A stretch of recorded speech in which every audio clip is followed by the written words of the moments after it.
उत्तर प्रदेश के एक गांव नरसिंहपुर में गोपीनाथ नाम का एक किसान रहता था। मेहनती था, पर एक कमी थी, उसमें थोड़ा लालच था। उसका पड़ोसी हरिराम भी किसान था, पर बहुत संतुष्ट और सरल स्वभाव का।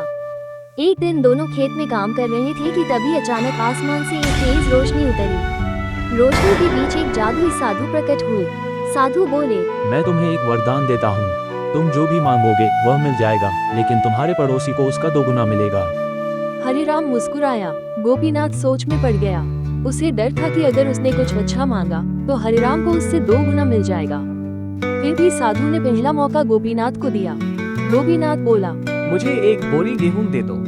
साधु ने हाथ घुमाया, तुरंत बोरी आ गई। उधर हरिराम के घर 2 बोरी गेहूं पहुंच गई। गोपीनाथ के मन में जलन बढ़ने लगी। अब उसने सोचा कि कुछ बड़ा मांगा जाए। वो बोला, मुझे एक गाय चाहिए।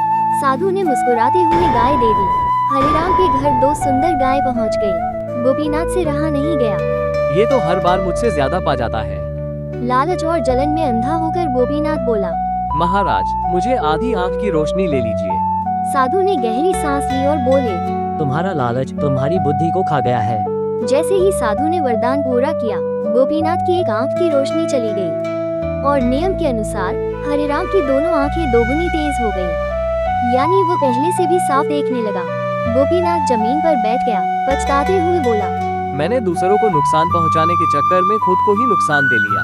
साधु ने उसे समझाया, लालच कभी किसी का भला नहीं करता। जो दूसरों के लिए बुरा सोचता है उसका अंत भी बुरा ही होता है। इतना कहकर साधु गायब हो गए। गोपीनाथ रोते रोते हरिराम के पास पहुंचा और माफी मांगी। हरिराम ने उसे गले लगाकर कहा, ईर्ष्या इंसान को अंधा बना देती है भाई।